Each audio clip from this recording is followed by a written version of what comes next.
BMW helped Toyota build the Supra, much like a Michelin-starred chef teaching someone how to make toast. Confident, condescending, and entirely certain they'd remain superior. Then Toyota engineered a manual that had Enthusiast forming lines while BMW's Z4 was gathering dust like a beautiful forgotten museum piece. The panic in Munich must have been exquisite. Not only has your protege learned to cook, but opened the restaurant next door and stolen all of your customers. So BMW did what any self-respecting German manufacturer does. They copied Toyota's homework, built a Z4 manual, and pretended it was their idea all along. Which brings us to today's delicious question. When you have two manufacturers with completely different approaches to seasoning, do you get haute cuisine or a food fight? What are they like? Buckle up, my friends. Let's go for a drive. I'm your host, Brian Makse, racer, lover of driving fast, fun things. And on this channel, you get reviews for drivers from drivers. Now, most automotive journalists treat these two cars as badge-engineered twins, which is kind of like saying identical twins are the same person because they share the same DNA. That's factually wrong and intellectually lazy. But more importantly, it misses the most fascinating story about modern automotive engineering. These two cars come from vastly different philosophies about driver engagement, and it's not just badge engineering. This, my friends, is automotive espionage disguised as collaboration. And before we get into what these cars are like to drive, let's have a look at them in a little more depth. Here's the timeline that nobody talks about. Toyota developed the manual for the Supra first, and then BMW watched it succeed, then scrambled to make their own. If you look at them on the surface, you would say that these are identical, but it's more like if you looked at a set of twins where one went on a career path to become a yoga instructor, the other a nightclub bouncer. Both the Supra and the Z4 required extensive engineering to accommodate the manual transmission, which is supplied by ZF. Both cars get dedicated suspension calibrations just for the manual gearbox, and both use the B58 from BMW, but with slightly different tuning. Both still have an electronically controlled limited slip diff in the back, and both have stability and traction control programs specifically for the manual versions of these cars. The B58 is a 3-liter inline-6 with a single twin-scroll turbo. In the Z4, it makes 382 horsepower at 5,800 to 6,500 RPM and 369 pounds of torque from 1,800 to 5,000 RPM. But in the Supra, it makes 382 horsepower from 5,800 to 6,500 RPM and 368 pounds of torque from 1,800 to 5,000 RPM. BMW runs 10.2-to-1 compression, Toyota runs 11-to-1. BMW uses a traditional external exhaust manifold. Toyota integrated theirs into the cylinder head, proving there are multiple ways to solve the same thermodynamics homework. Steering's electrically assisted, variable ratio, variable assist, but in the Supra, it's a fixed ratio. Wheels and tires are 19s at the front, 20s at the rear, and curb weight of this Z4 manual is 3,514 pounds. Wheels and tires are 19s, unlike the BMW that uses that 19 and 20 mix. Wheels on the Supra are forged, and Toyota makes a point of noting that. Curb weight is 3,389 pounds, which is 125 pounds lighter than the Z4. Did you know that 80% of you are not subscribed? Yes, it's true. 80% of you are not subscribed. I checked the data. So if you like the content on this channel, do me a solid, hit that subscribe button, make sure you like this, and if you want to support the channel, please hit up our merch store. Links here, links below. Lots of great stuff for driving enthusiasts like us, including our very popular line of Save the Manuals merch. Now back to your regularly scheduled episode.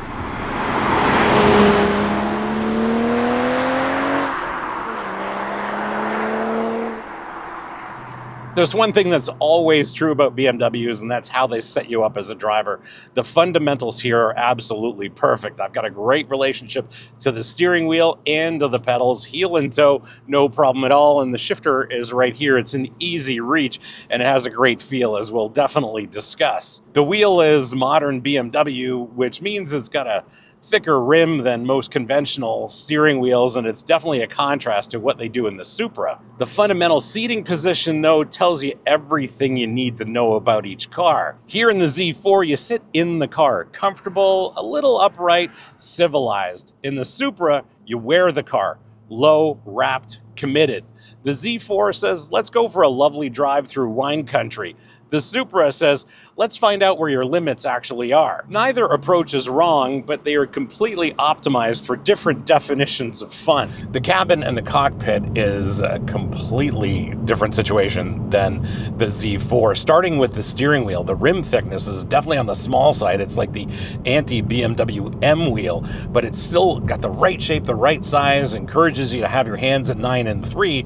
Funny thing is that these buttons and controls on the steering wheel seem to be out of the vintage BMW parts bin, which is not a bad thing because they worked perfectly fine however many years ago. Same thing goes for the infotainment controller, the climate controls, and these audio controls here. They're from BMW's parts catalog from just a few years ago. And again, nothing wrong with them. They work perfectly fine here. These seats, however, are clearly a Toyota design to suit the character and attitude of the Supra. That's for sure. They look great. They're extremely supportive and highly adjustable.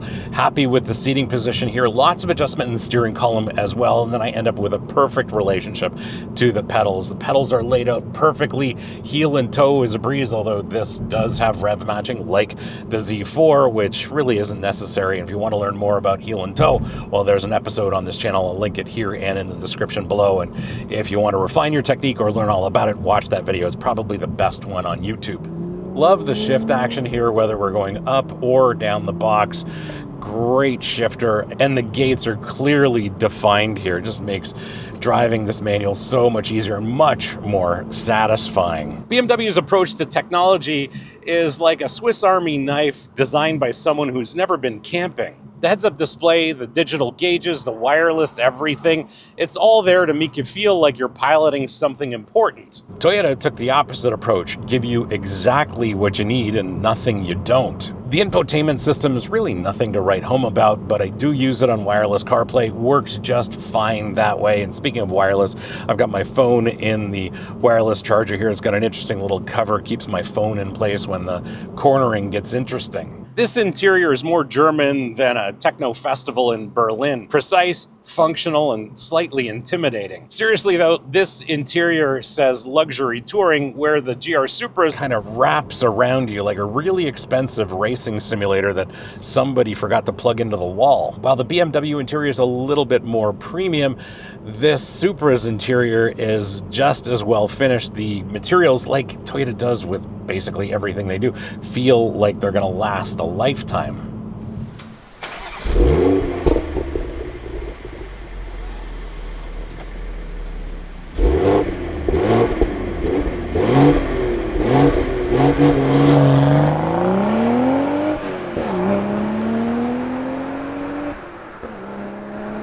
I do think that launching this Z4 is the best experience of the two because it's an open air experience. So let's give it a shot, shall we?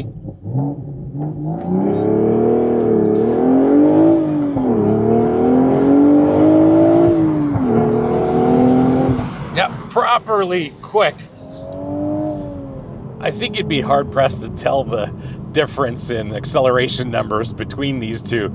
The Z4 does 0 to 60 in 4.3. This does it in 4.2. Maybe that's the 125-pound weight advantage manifesting, but the difference is really negligible. Both are fun to launch. They're fun to accelerate in a straight line or hauling out of corners. Top speed is limited to 155 miles an hour for both of these, and I think that's electronically limited.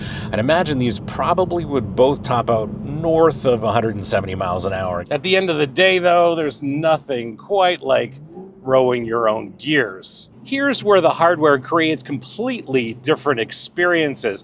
They both use BMW's B58, but BMW runs 10.2 to 1 compression while Toyota runs 11 to 1. BMW uses an external exhaust manifold. Toyota integrated theirs into the cylinder head. The result, BMW delivers its 382 horsepower like a luxury hotel concierge. Smooth, predictable, and always there when you need it. The Toyota delivers the same power like your favorite bartender. Responsive, engaging, makes you feel like you're part of the process. Same engine, different exhaust tuning, different compression ratios, and completely different personalities. BMW tuned the Z4 to sound sophisticated, deep, refined, a luxury sports car appropriate. Toyota tuned the Supra to sound hungry, aggressive, purposeful, track day ready. The differences are subtle, both approaches work, but they're targeting completely different emotional responses. Same engine designation, different recipes entirely. 382 horsepower through a manual transmission.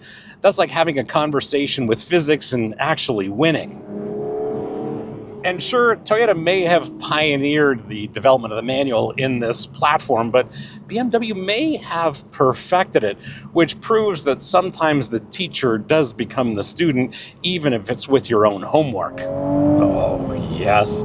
Yeah, the acceleration in the Supra is more addicting than social media and definitely better for your mental health.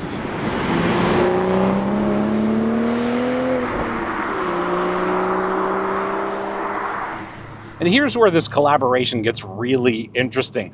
Both cars share the same basic platform, but the engineers worked from completely different briefs. BMW's team was told, make this sophisticated and confidence-inspiring. Toyota's team was told, make this pure and challenging.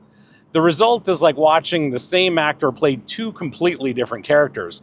The Z4 handles with German precision, predictable, stable, forgiving of driver errors. The Supra driving experience is markedly different, starting with the steering. It's a fixed ratio setup instead of a variable ratio steering system, and that really transforms the driving experience. Whereas the Z4 is a little bit more grand touring oriented, this is direct and precise and encourages you to stay on top of the car. This is a much more exciting and intentional dance partner, especially on the racetrack. The steering here in the Supra is honest. What you put in is exactly what you get out. No algorithms, no judgment. The Supra handles with Japanese intensity, immediate, communicative, and demands driver skill. Even though this is the same basic platform, you'd be hard-pressed to tell, because BMW developed a Grand Tourer while Toyota developed a track weapon. Both of these cars have adaptive dampers, but they interpret the word adaptive a little bit differently. The BMW suspension adapts to make you comfortable. It reads the road, anticipates your needs, adjusts accordingly. The Supra suspension, it adapts to make you faster. It reads your inputs, responds immediately, and trusts you to handle the consequences. No matter which one of these you're driving, the suspension enhances the driving experience, and if you've got the skills to extract all of these cars' performance, their dynamic packages will make you a better driver because the feedback loop is so high fidelity. Both cars have incredible balance and they rotate predictably, whether you're adjusting the attitude with the steering wheel or your throttle inputs. The 109-pound weight difference sounds kind of small, but it's kind of like the difference between a professional athlete and a professional athlete after a really good vacation.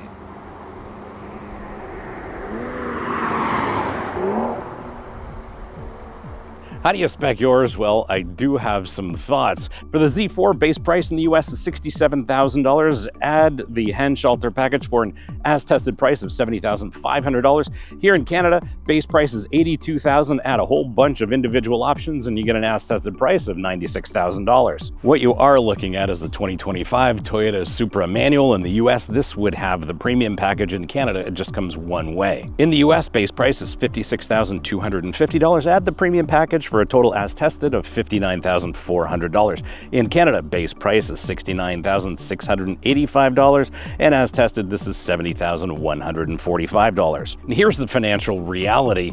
In the US, this Supra manual costs $10,000 less than this Z4 manual. Cynics would say the $10,000 difference is for basically the same powertrain and different clothes, but here's the thing, they're really not competing for the same buyer. The Z4 buyer wants luxury, sophistication, and BMW badges. The Supra buyer wants purity, performance, and value. It's like comparing a Rolex to a diving watch. Both tell time, both are well made, but one makes you feel important at dinner parties while the other one makes you feel confident underwater. Different tools, different jobs. Neither approach is wrong, but these prices tell you exactly what the companies think their brand is worth. After spending many days thinking about these two cars, I think Toyota's pricing strategy is more about charging for what the car is worth, not what the market will bear. Technically, the manual transmission in both cars are no-cost options, proving the best things in life are free, except the cars themselves.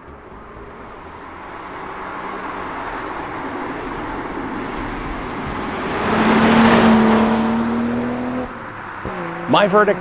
Well, here's the beautiful irony. BMW's panic produced something rather brilliant. While Toyota reminded the world what raw sports car passion is like, BMW responded with something a little more sophisticated. The funny thing is, Toyota proved that BMW's platform was more engaging than BMW initially imagined. But BMW proved that engagement doesn't require brutality. You can have driver connection with a side of luxury. You have to give credit to Toyota for developing the manual first, and BMW putting it here in this Z4, well, this is just roadster perfection, proving that sometimes the best collaboration might just be friendly competition. Which one should you buy? Wrong question. The real question is, what kind of driver are you? If you want a car that makes every drive feel special without needing specialized skills to extract 100% of its performance, well, get the Z4. But if you want a car that makes you earn its respect and encourages you to be a better driver, well, get this Supra. If your tastes run towards luxury with a little bit of sport, well, the Z4 is your answer. And if you're looking for something that's very sporting with a little bit of luxury, well, this Supra is your answer. Both of these cars will make you happy, but in completely different ways. The real tragedy isn't choosing between them. The real tragedy is doing what most people do, choosing neither and buying a crossover instead. Don't be most people. In a world filled with electrified crossovers and autonomous pods, these cars are like finding a handwritten letter among text messages. They're much more rare and much more meaningful. I think it's ironic if I'm supposed to deliver a definitive verdict here when most people make car purchase decisions based on cup holder placement and paint color. And if you're hanging around looking for me to declare a winner, well, the real winner is anyone who gets to drive either of these cars instead of explaining to their family why they needed a practical SUV instead. And these two machines prove that the manual isn't dead. They were just waiting for cars worthy of them. Thanks for hanging out with me today and having a look at the 2025 BMW Z4 and 2025 Toyota GR Supra with the manual gearboxes. Hope you enjoyed this episode, and if you did, you're not new, you know what to do. Smash the subscribe button, turn on your notifications, like this, and as always, sharing is caring. So please share this with your friends, especially on Reddit, because on Reddit, they really need to see reviews for drivers from drivers. If you have any questions or comments, please leave them in the comments below. I'll get back to you as soon as I can. And if you want to support the channel, please hit up our merch store. Links here, links below. Lots of great stuff for driving enthusiasts like us, including our very popular line of Save the Manuals merch. Thanks again for watching. We'll see you again next time. And remember, cars don't understeer by themselves, not even BMW Z4s or Toyota GR Supras. And since you've hung around this long, well, I'm going to encourage you to have a look at the two standalone episodes for these two cars when we drove them last year in completely different environments, and I think you'll enjoy them. Thanks for watching. See you again next time.